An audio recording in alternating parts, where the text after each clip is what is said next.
देखिएगा class 11 accountancy का आज हम एक नया चैप्टर स्टार्ट करते हैं, ट्रायल बैलेंस। देखिए हिंदी में बोलते हैं इसको तलपट। आखिर तलपट होता क्या है, ट्रायल बैलेंस होती क्या है, कब बनाते हैं, कैसे बनाते हैं और क्यों बनाते हैं। मैंने आपको पहले भी कहा था, आज एक बार फिर कह देता हूं कि जब भी कोई चीज़ समझते हैं उससे पहले हमारे दिमाग में 3 प्रश्न क्लियर होने चाहिए। पहला पॉइंट, क्यों बनाते हैं, कैसे बनाते हैं और कब बनाते हैं। ये जो ट्रायल बैलेंस बनाना है तो क्यों बनाना है, कैसे बनाएंगे और कब बनाएंगे, तो इन सारे प्रश्नों का आंसर हम इसी लेसन में या इसी चैप्टर के अंदर या इसी क्लास के अंदर समझने की कोशिश करेंगे। आप लोग बड़े ही ध्यान से देखने की कोशिश करना। सबसे पहले बात करते हैं ट्रायल बैलेंस। तो ट्रायल बैलेंस समझने से पहले वंस अगेन मैं आपको एक बार फिर उसी पॉइंट पर लेके जाऊंगा जहां से हमने अपनी अकाउंटेंसी स्टार्ट करी थी, और वो था आपका अकाउंटिंग प्रोसेस। आपके दिमाग में प्रश्न चला, सर आप हर बार जब भी कुछ नया पढ़ाते हो तब पहले आप अकाउंटिंग प्रोसेस को स्टार्ट करते हो, उसका कारण क्या है। तो उसका कारण वही है क्योंकि हमारा जो अकाउंट्स है वो पूरा उस प्रोसेस पर डिपेंड करता है जो हम पहले एक बार पढ़ चुके हैं। क्योंकि हम हर एक पॉइंट को उसी समय क्लियर कर पाएंगे जब आपका अकाउंटिंग प्रोसेस बहुत अच्छे ढंग से तैयार होगा, क्योंकि आपके सारे ही पॉइंट एक दूसरे से इंटरकनेक्टेड हैं।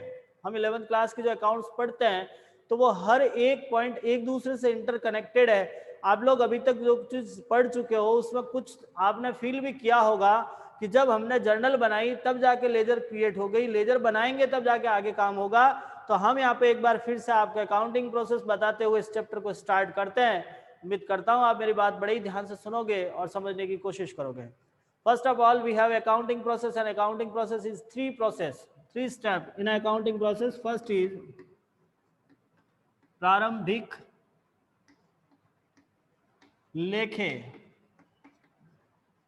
सेकंड वर्गीकरण, एंड थर्ड सारांश। देखिए टोटली 7 पॉइंट होते हैं अकाउंटिंग प्रोसेस के अंदर, बट हम इसमें से रिकॉर्डिंग के बेस पे हम जनरली 3 पॉइंट देखते हैं। Opening entries, classification and summary. First opening entries के अंदर आपने जर्नल एंड सहायक बहियां समझी थी।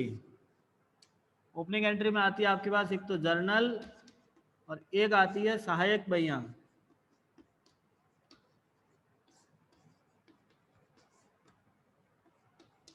जर्नल और सहायक बहियां, देखिए जर्नल और सहायक बहियां हम एक बार पहले पढ़ चुके हैं। जर्नल बनाने के बाद या सहायक बहियां बनाने के बाद हमने इसी से एक सेकंड स्टेप पे गए थे, क्लासिफिकेशन जिसको कहा था, और उसका अर्थ था खाता बही में खतौनी,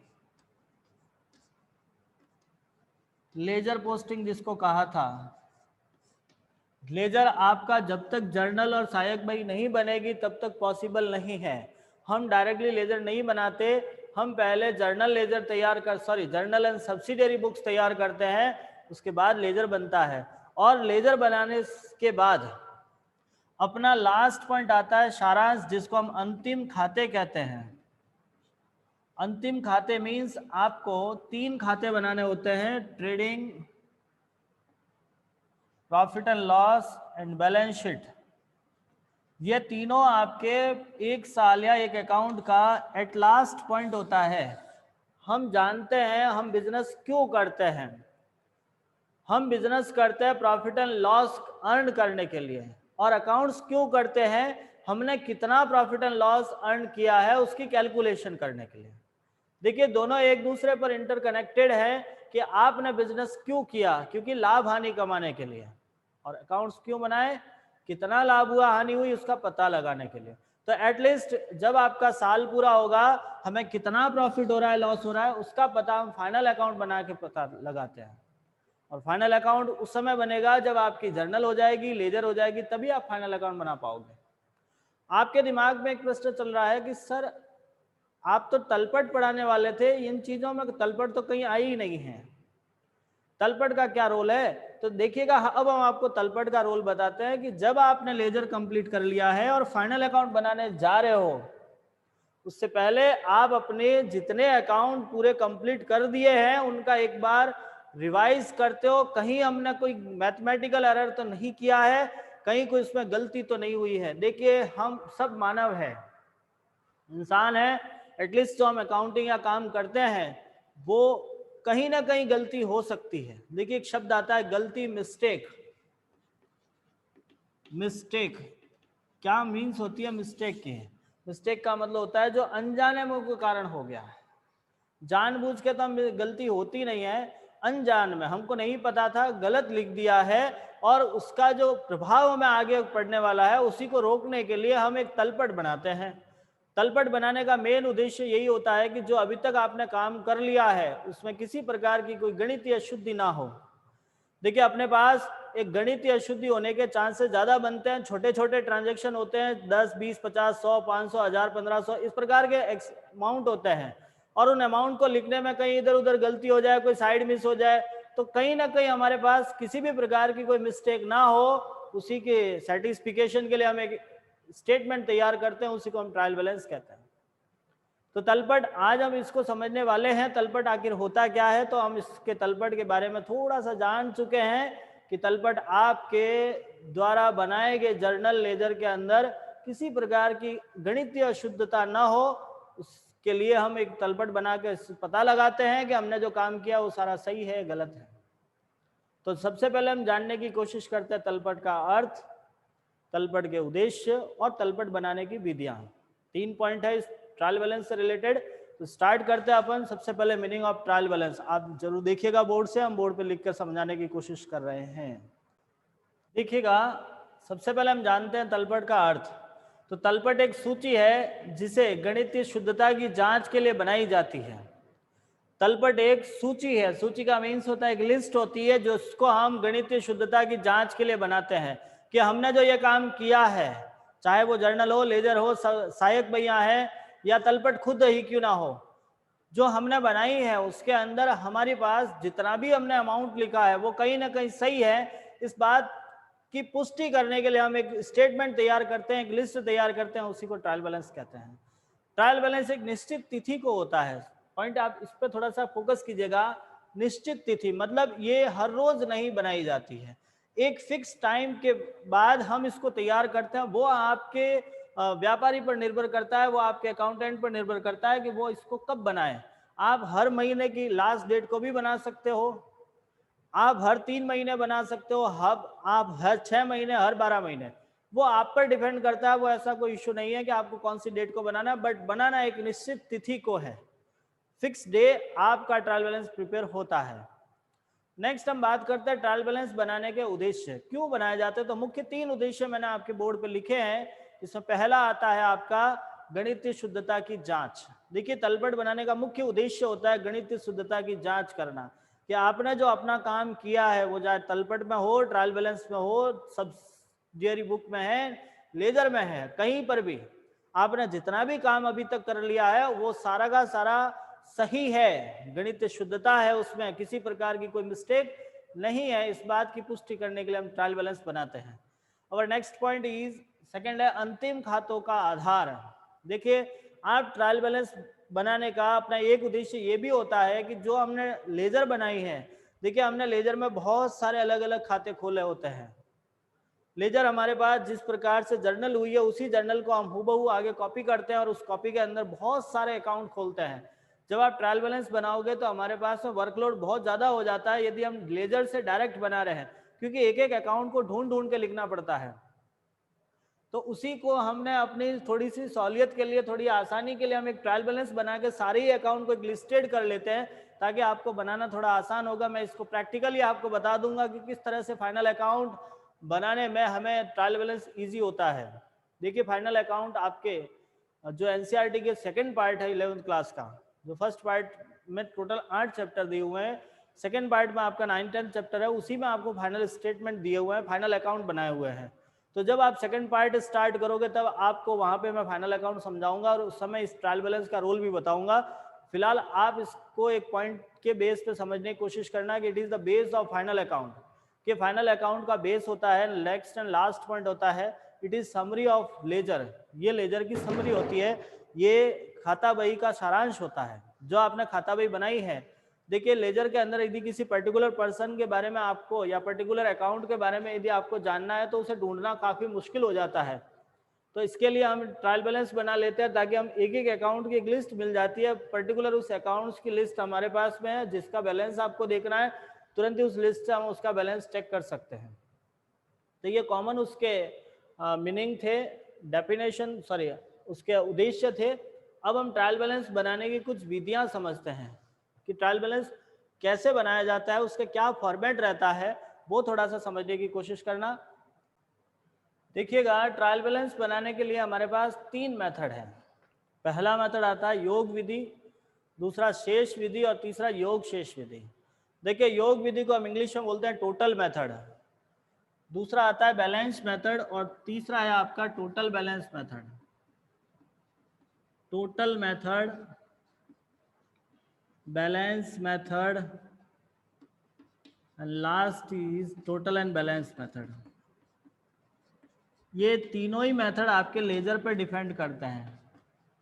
पहले मैं आपसे एक प्रश्न करूंगा कि आप लोग लेजर के बारे में जानते हैं? देखिए, आपने लेजर बनाया था, उसके अंदर हमने अकाउंट ओपन किए थे और उस अकाउंट के रिलेटेड हम यहाँ पे अमाउंट फिलअप करेंगे। आपको जब ट्रायल बैलेंस बनाते हैं, मैं आपके सामने ट्रायल बैलेंस का एक फॉर्मेट बता रहा हूँ। आपको सबसे पहले लिखना है ट्रायल बैलेंस।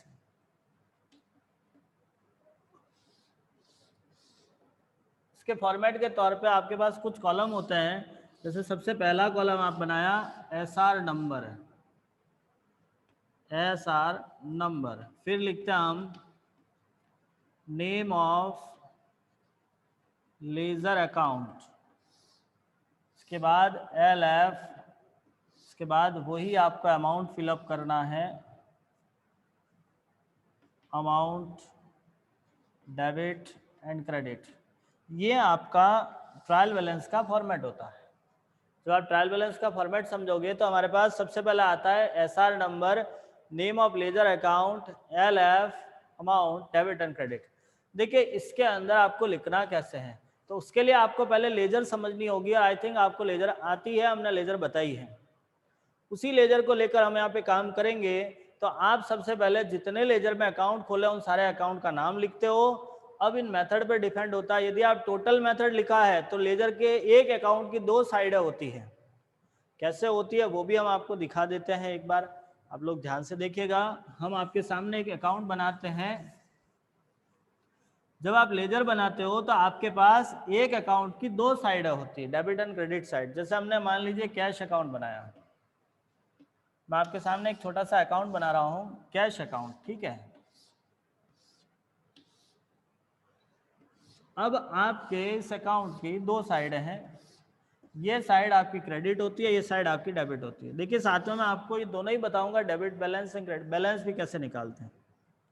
सबसे पहले मैंने यहाँ पे लिखा जैसे टू कैपिटल,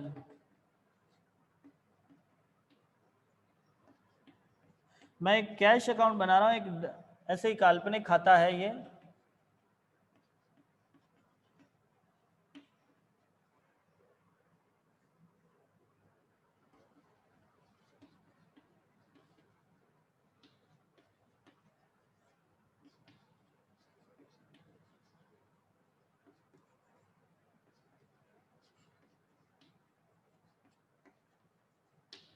देखिएगा, जैसे मान लीजिए आपका ये अकाउंट है, डेबिट एंड क्रेडिट साइड दोनों दे रखी है। अब आपका मेथड है यदि टोटल मेथड, तब आपको दोनों साइड की टोटल लेनी होती है। मेथड है बैलेंस मेथड, तब आपको बैलेंस निकालना होता है।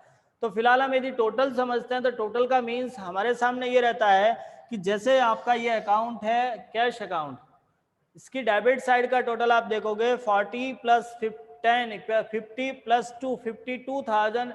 The total of debit side 52,000 and total of credit side same इसी तरह से देखोगे 4 5 एंड 7,000। तो हम यहाँ पे देखते हैं डेबिट साइड का टोटल आया 52,000, क्रेडिट साइड का टोटल आता है 7,000। तो यदि आप टोटल मेथड पर कर रहे हो तब तो आपको डायरेक्टली यही अमाउंट फिल लेना है, ये वाला ही अमाउंट लेना है। डेबिट साइड 52, क्रेडिट साइड 7,000, ठीक है। और बैलेंस मेथड यूज कर रहे हैं तब आपको बैलेंस निकालना पड़ता है। वैसे हम इसके लिए रिलेटेड एक सवाल ट्राई करेंगे। फिलहाल मैं आपको इसका बेसिक इन्फॉर्मेशन बता रहा हूँ, ये एटलीस्ट होता क्या है। अब हम बात करते हैं बैलेंस। देखिए बैलेंस आखिर होता क्या है, किसे कहते हैं बैलेंस, और ये सबसे इंपॉर्टेंट मेथड है आपके ट्रायल बैलेंस का। मैं आपको बता दूं आपके 99% एग्जाम में यही पूछा जाता है और सबसे पॉपुलर मेथड होता है, सबसे आपका नेट मेथड भी यही, हम इसी को मानते हैं, जिसमें आपका रियल आंसर यहीं से निकलना स्टार्ट होगा। बैलेंस एटलीस्ट होता क्या है? देखिए जनरली बैलेंस का मीन क्या होता है, हम सामान्य शब्दों में बैलेंस का अर्थ जानते हैं शेष, पीछे कितना बचा। मैं आपके सामने एक एग्जांपल देता हूं। सपोज करो आज सुबह आपके पापा ने आपको 1000 रुपये दिया है, ठीक है, मीन्स आपके पास कितना पैसा है? 1000 रुपये। मेरी बात आप जरूर ध्यान से सुनिएगा और जहां तक संभव हो मुझे आंसर भी देने की कोशिश करना। अब आपने सुबह से शाम तक कुछ पैसा खर्च किया है, जैसे 100 रुपए की आपने नोटबुक परचेज करी, 20 रुपए के आपने पेन खरीद लिए, 10 रुपए आपने कहीं का भाड़ा दे दिया, मतलब मार्केट गए थे तो आपने ऑटो का किराया दिया है, आपने 20 रुपए का नाश्ता कर दिया, ये आपका, और आपने 400 रुपए का एक बैग खरीदा है। ये आपके पूरे दिन का एक खर्चा हो गया। वापस सुनिएगा, सुबह आपको आपके पापा ने 1000 रुपये दिया था, means you have 1000 rupees and you paid 100 रुपये नोटबुक, 10-20 रुपये पेन, 10 रुपये आपके भाड़े के खर्च हो गए, 20 रुपये आपका नाश्ता कर लिया, 400 रुपये आपने बैग खरीद लिया। मुझे एक बात बताओ, शाम को आपके पास कितना पैसा बचेगा? कोई बचेगा या नहीं बचेगा? I am waiting for your reply, please give me. कितना पैसा बचेगा? कुछ बचेगा या नहीं बचेगा? पहले तो इसका आंसर दीजिए, यस या नो में आपका आंसर होना चाहिए कि क्या आपके पास कुछ बचेगा या नहीं बचेगा। सुबह आपके पास 1000 था, यस, वेरी नाइस। कितना बचेगा निकाल के बताइए, कितना बचेगा? कुछ बच रहा है तो वेरी नाइस, बहुत अच्छा आपने लिखा, 450 रुपये। हम देखते हैं 100, हाँ 450 रुपये आपके पास बच गया, उसे आप क्या कहोगे? हेतल जी लिख रहे हैं 540, 540 नहीं बचेगा, 450 समथिंग बचेगा। देखिएगा खर्च कितना कर लिया आपने, 100, 120, 130 और 150, 150 और 400, 550। अब जब आप 1000 में से 550 खर्च कर चुके हो तो आपके पास 450 रुपये बचेगा। कितना बच गया? 450 रुपये। अब ये 450 क्या कहलाएगा? बैलेंस। समझ रहे हो क्या कह रहा हूं? जितना था उसमें से खर्च हो गया, पीछे बचा वो कहलाता है बैलेंस। तो हमें भी यहाँ पे बैलेंस निकालना पड़ता है। हमारे पास जितनी आइटम होती है उनका कोई ना कोई एक बैलेंस होता है, और हमारे पास 2 प्रकार के बैलेंस हैं। यदि आप एज ए नॉर्मल वे में समझते हो तो आपके पास 2 बैलेंस होते हैं, एक तो होता है आपका प्लस, एक माइनस, फेवरेबल और अनफेवरेबल। अब ये जैसे बात करते हैं तो ये फेवरेबल बैलेंस है, क्योंकि 1000 था, 450, 550 रुपये खर्च कर दिए हैं, पीछे 450 बचे हैं, मतलब फेवरेबल बैलेंस आपके पास बचा हुआ है। एक आता है अनफेवरेबल। अनफेवरेबल का मतलब ये होता है कि मान लीजिए यहाँ पे आपने 600 रुपए की एक ड्रेस खरीदी है, साथ में मैं ये कहता हूं कि आपने 600 रुपए की एक ड्रेस और खरीद ली है, तो आपके पास टोटल तो था 1000 रुपये और आप 1150 रुपये खर्च कर दिए। पॉसिबल नहीं होता है, 1150 खर्च करना पॉसिबल नहीं होगा। था 1000 तो आप 1000 ही कर सकते हो, लेकिन यदि आपने ज्यादा भी खर्च किया है, इसका मतलब पैसा बाकी रखा होगा या कहीं से उधार लिया होगा, तो वो होता है अनफेवरेबल बैलेंस। कहने का मतलब माइनस में चल रहा है। फेवरेबल पॉजिटिव बैलेंस होता है, अनफेवरेबल नेगेटिव बैलेंस होता है। तो अपने पास दोनों ही बैलेंस हो सकते हैं, जरूरी नहीं कि फेवरेबल ही होगा हमेशा, अनफेवरेबल भी होता है। वो आपके नेचर पर डिपेंड करता है, वो कैसा अकाउंट है, उसका कैसा बैलेंस होगा। तो जनरली हमारे पास 2 टाइप के बैलेंस होते हैं। हम यहाँ पर फेवरेबल अनफेवरेबल ना मानते हुए हम यहाँ पर लिखेंगे डेबिट एंड क्रेडिट।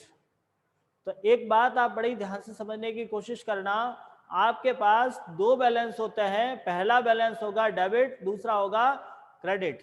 वो उसकी सिचुएशन पर डिपेंड करता है, वो कौन सा बैलेंस होगा, डेबिट होगा या क्रेडिट होगा।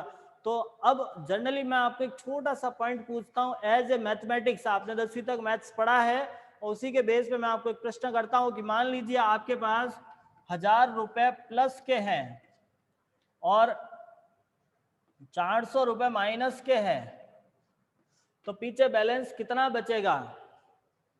1000 रुपए प्लस के हैं, 400 रुपए माइनस के हैं, तो पीछे बैलेंस कितना बचेगा? थोड़ा सा आंसर लिख के देने की कोशिश कीजिएगा बेटा, हम समझ रहे हैं। कितना बचेगा? देखो मुझे तो आता है, मैं आपसे प्रश्न कर रहा हूं। आपके पास 1000 रुपए प्लस के हैं, 400 रुपए माइनस के हैं। आप अपने कमेंट बॉक्स में इसका आंसर जरूर लिखिएगा, ताकि मैं इससे आगे तभी बढ़ पाऊंगा जब आप इसका आंसर लिखोगे। 600 रुपए, देखिए 600 रुपए प्लस का होगा माइनस का होगा, वो लिखिएगा आप।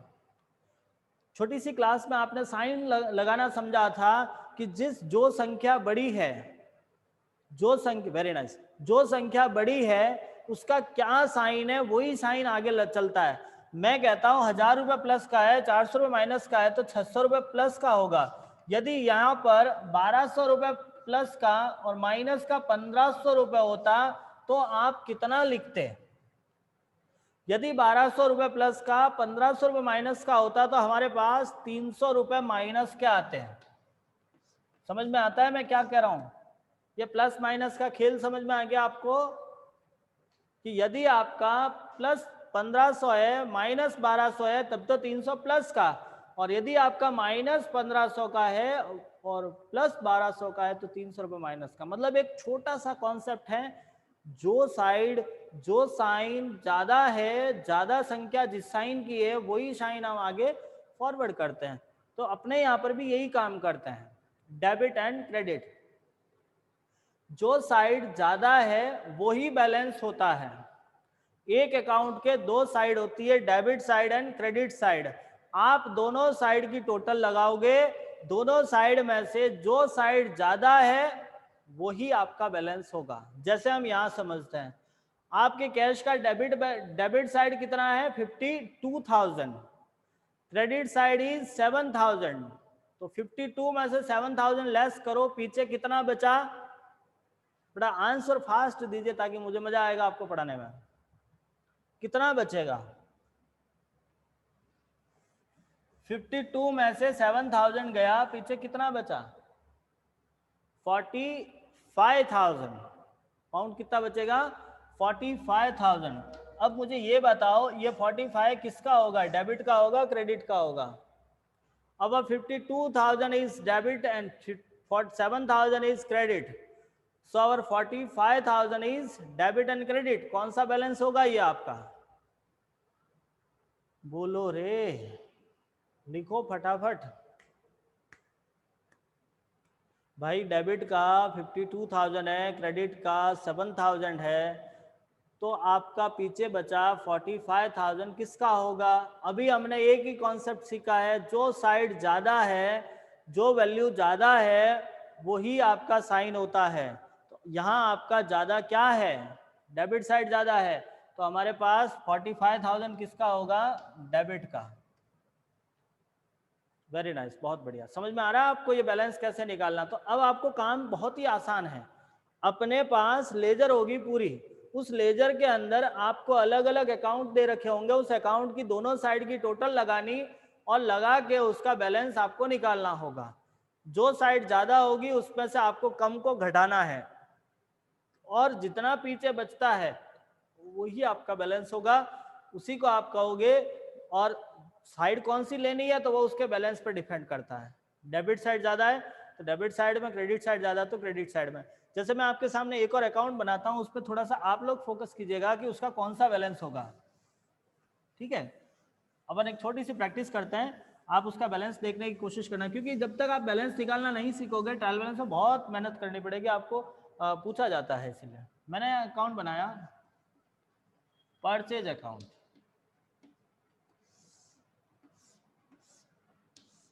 मैं यहाँ लिखता हूँ, मान लीजिए to cash, to Ram, to cash, to Shyam.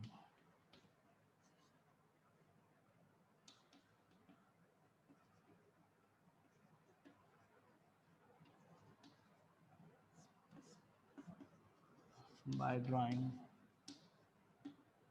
1000 रुपये। देखिएगा आपके सामने मैंने एक परचेज अकाउंट बनाया है। सबसे पहले मुझे एक बात बताओ कि इसकी डेबिट साइड की टोटल कितनी आएगी? 10, 12, 4, 16 और 4, 8, 24,000। Our total of debit side equals to 24,000. Second point, the credit side of purchase account कितना है? Only 1,000 rupees. Debit 24, credit 1,000. मुझे बताओ आपकी कौन सी साइड ज़्यादा है और कितनी ज़्यादा है, इसका बैलेंसिंग फिगर। देखो एक वर्ड आता है बैलेंसिंग फिगर। बैलेंसिंग फिगर का मीन्स ये होता है कि इधर की टोटल में से इसको घटाते हो, बीच जो बैलेंस बचता है, जो अमाउंट बचता है ये वाला, इसे बोलते हैं बैलेंसिंग फिगर।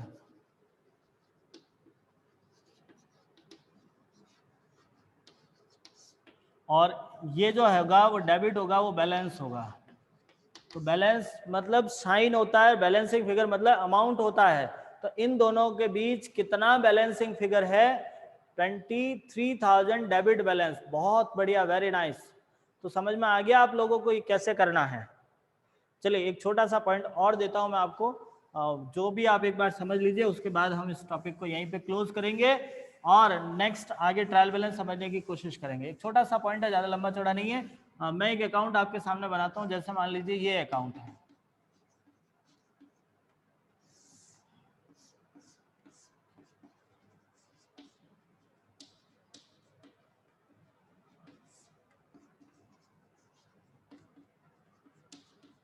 अब मुझे ये बताओ इसका कौन सा बैलेंस होगा और कितना होगा।